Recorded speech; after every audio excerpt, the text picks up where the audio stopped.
Hello everyone, कैसे हैं आप सभी। जानते हैं, जीवन में कभी कभी हम बचपन में कुछ ऐसी चीजें करते थे जिसकी वजह से हम बहुत डांट खाते थे।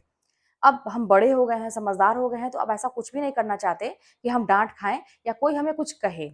आपको फिर से थोड़ा सा अपने बचपने में जाना पड़ेगा अगर आप अपनी लाइफ में सक्सेस होना चाहते हैं। तो उसी फ्री माइंड से, अब बचपन में आप जब डांट खाते थे, क्या उसका मतलब मलाल लेके बैठे रहते थे कि यार मुझे उसने ऐसा बोल दिया। अरे भाई, डांट खाते थे, माँ मारती थी, चप्पल से मारती थी, गाली देती थी, कुछ भी करते थे, कि फिर आप वही काम करते थे जो आपको पसंद था, है कि नहीं है। और करते करते जैसे क्या था ना, कि जैसे मैं छोटी थी तो साइकिल चलाना जब मैं सीख रही थी, तो मेरे पास छोटी साइकिल तो थी नहीं, मैं बहुत उस समय 4-5 क्लास में रही होगी, छोटी में रही होगी। मेरी हाइट भी उतनी नहीं थी कि मैं साइकिल बड़ी वाली चलाऊं, और मेरे पापा की बड़ी वाली साइकिल थी, जो आगे जेंट्स वाली साइकिल होती बड़ी वाली। लेकिन मुझे वही था कि मुझे दिखा कि मेरी फ्रेंड जो थी, जिसको मतलब बहुत कहते हैं ना कि भोदू टाइप की, सब लोग उसको गांव में कहते थे, वो भोदू टाइप की थी। एक दिन वो साइकिल चला रही थी। अब उसके पहले मैं कैंची साइकिल चलाता, आपको पता होगा कैंची जो पैर बीच में डाल के चलाते हैं, लंगड़ी भी बोलते हैं गाँव में उसको, तो मैं वो चलाती थी। लेकिन एक दिन जब मैंने देखा कि मेरी फ्रेंड, जिसको सब लोग भोदू भोदू बोलते हैं, कहीं न कहीं से मैं भी मानती थी बचपन में कि अरे ये बड़ी भोदू है, कुछ नहीं आता उसको। वो सीट पे बैठ के साइकिल चला रही है, गद्दी पे बैठ के साइकिल चला रही है।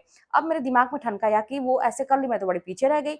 अब मैं पापा की साइकिल लेके दिन भर भागती थी, यहाँ तक कि मेरे घर कोई जेंट्स आते थे, मेरे पापा के दोस्त लोग आते थे, या कोई बच्चे भी आते थे, जो भी जेंट्स साइकिल, किसी की मैं साइकिल देखती थी ना, तो मैं धीरे से लेके भाग जाती थी। मुझे पता था कि मैं डाँट खाने वाली हूँ, गिराती भी थी साइकिल को, कहीं-कहीं टूट भी जाती थी लोगों की। मुझे पता था कि मैं डाँट खाने वाली हूँ, डाँट भी खा लेती थी, लेकिन सिर नीचे करके सुन लेती थी, फिर दूसरे दिन वही काम करती थी, क्योंकि भूत सवार था। क्या? क्योंकि मुझे साइकिल सीट पे बैठ के चलानी थी, क्योंकि मेरी फ्रेंड चला ली थी, मुझे आगे निकलना था।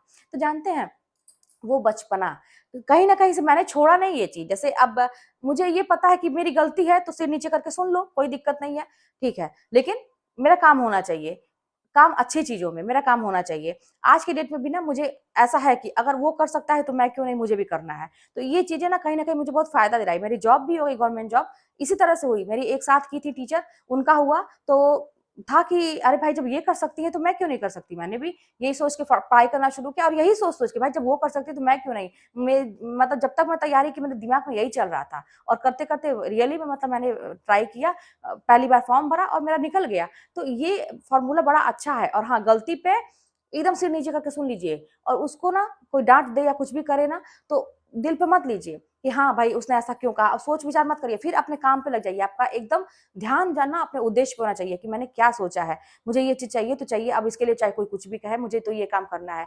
दिन-रात एक करिए। मैं आप लोगों को बताऊँ, मई-जून के महीने में, जून में मतलब छुट्टियाँ होती थी, मुझे याद है, गर्मी की, और वहाँ पे स्कूल का फील्ड रहता था। मेरे पापा प्रिंसिपल थे, तो हम लोग स्कूल पे एक क्वार्टर जो मिलता है प्रिंसिपल का, वहीं पे हम लोग रहते थे। तो फील्ड था, उसका भरपूर यूज़ भी हम लोग करते थे, सब बच्चे वहीं पे खेलने जाते थे।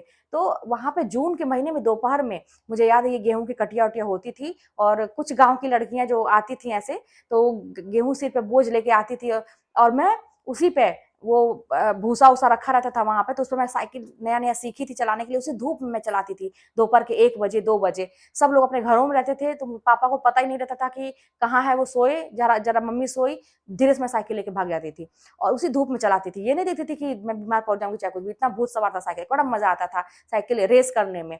उसी भूसे पे चढ़ाती थी, ऊपर-नीचे करती थी, और तुम लड़कियाँ जो बाहर दूसरी देखती थी, वो कहती थी कि अरे यार, इतना तुमको धूप लग जाएगा, तुम चली जाओ।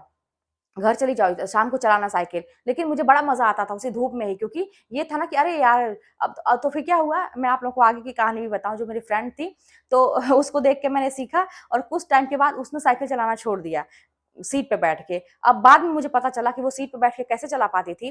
कोई उसको बैठ पकड़ता था, साइकिल पकड़ता था, कोई उसको बैठा देता था, तो वो चलाती थी, और कोई जब पकड़ता था तो वो उतरती थी। ऐसी उसकी कहानी थी। लेकिन मुझे पता नहीं थी ये चीज़ें। तो अगर ये पता रहती चीज़ें, तो शायद मैं भी लापरवाही कर लेती।